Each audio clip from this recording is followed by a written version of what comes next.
Hello everyone, I'm Mortika Lacrosse, and as always, you're watching another episode of Strange But True. And as you can see, the first Strange But True story, as you saw from that footage, is about these two whales that actually were found embracing each other. Pretty cool if you ask me. This is kind of a very rare phenomenon, and people aren't really sure if they're actually hugging and whatnot, but from all pretenses, or whatever you'd like to call it, as you can see from the footage, they literally look like they're embracing each other. This footage was caught like in February of this year by, let me look at the guy's name real quick. Brian Scary, I may have pronounced that wrong, was the one that did the drone footage. He's a wildlife photographer, Brian Scary, and scientists from Woods Hole Oceanographic. It's in Japanese. I don't know how to pronounce the word. Institution in the New England Aquarium captured the moment on February 28 as the whales interacted. Scientists say that this behavior is rarely observed, and it may be the first time that a whale hug was recorded from the air.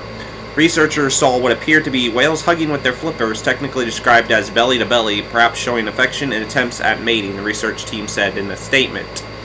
Now, what's interesting about this thing is this particular type of whale isn't, well, whales in general are endangered species.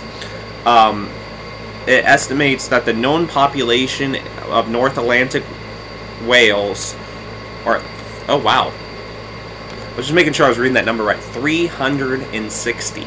That's it, just 360 in the world due to, you know, whale hunting, or whatever you call it, where the people who hunt down the whales, or whatever. I don't know what it's called. Whaling. I guess it's just called whaling. And so because of whale hunting, these whales are endangered species. And so this moment is rarely caught on film, and especially from the air. So that's your first strange but true story for this Strange But True episode.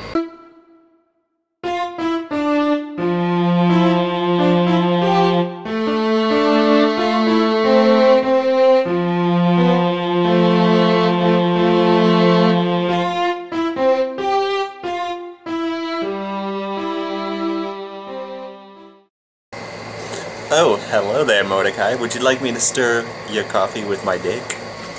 What? With my dick? Would you like me to stir it with my dick? No, I would not like you to stir my coffee with your dick.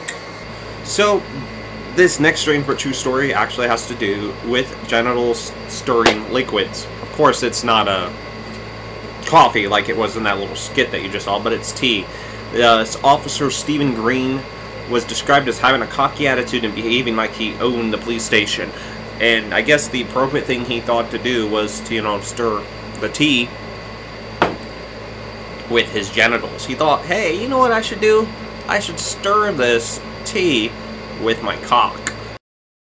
Because that's like totally what people want to drink, is tea that has touched somebody's cock. Everybody wants to do that. No, not really. And so that's like not the only thing. According to the article, he's found guilty of 9 charges in front of a disciplinary panel. Between May and July 2020, he made sexual comments towards women, licked his lips while gyrating his hips in the canteen. He watched them change in the female locker room and had given one of the people a massage without her permission. It says another said that he basically said because of who he was, he could do whatever he wanted and bend her over the table and just do it. So basically, apparently, according to this article, which I'll leave in the description bar down below, he's not only found guilty for taking their tea and stirring it with his penis, which he thought was appropriate. It's like, yeah, this is what I want to do. But apparently for sexual harassment and basically threatening people with sexual assault, this officer. And so he's about to face the bye-bye, like out the door, done for kind of situation, just because he thought it was appropriate to stir the tea with his dick. And that, my friends, is the tea. So this next story, if you will, is a really crappy one. Yes, you heard me right. So people in India have been warned not to smear themselves with cow poop in an effort to ward off coronavirus. Medical officials said there is no scientific evidence behind the practice and warned that it risks spreading other diseases. So apparently in India,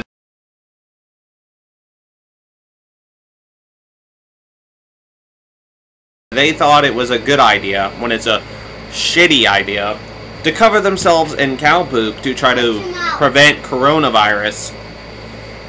When in reality, yeah, that's not going to work. But yeah, and that's why this is a part of the strange but true story, is because it's in the western state of Gujarat, where some people have turned to cow shelters to cover their bodies in cow dung and urine once a week, and hope that it'll boost their immunity to help them recover from the virus. And you're asking yourself, why? Well, because they consider the cow sacred, which is fine and all that, but the thing is obviously covering yourself in poop is not going to prevent any kind of diseases from coming. It's going to quite do the opposite, if you will. And it's like I said before, it's just not a good idea to cover yourselves in poop of any kind to prevent diseases, because that's actually quite the opposite. So, those are the strange but true stories for this episode of Strange but True, if you will.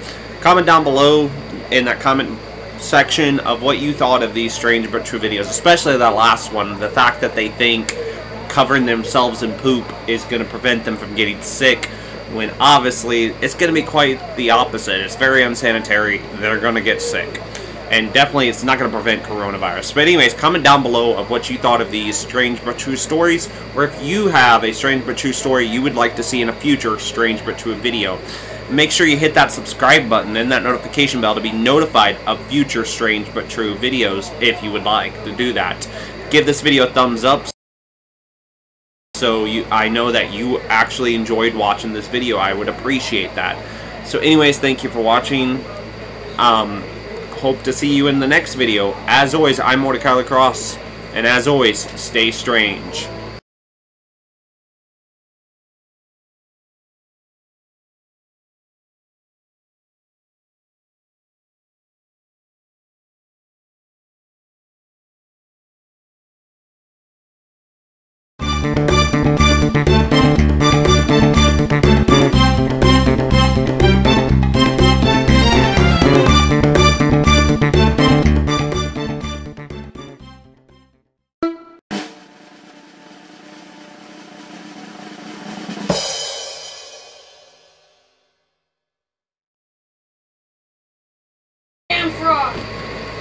And now it's time for another strange, true, random fact.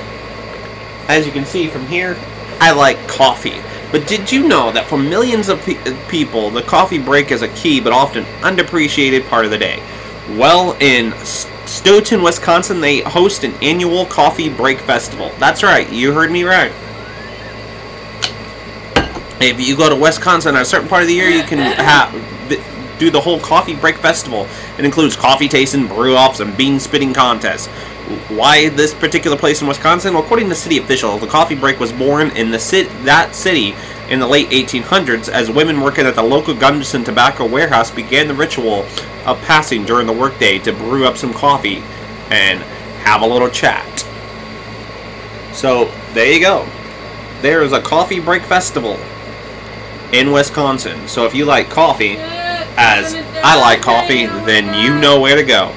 Thank you for watching. This has been another strange, true, random fact.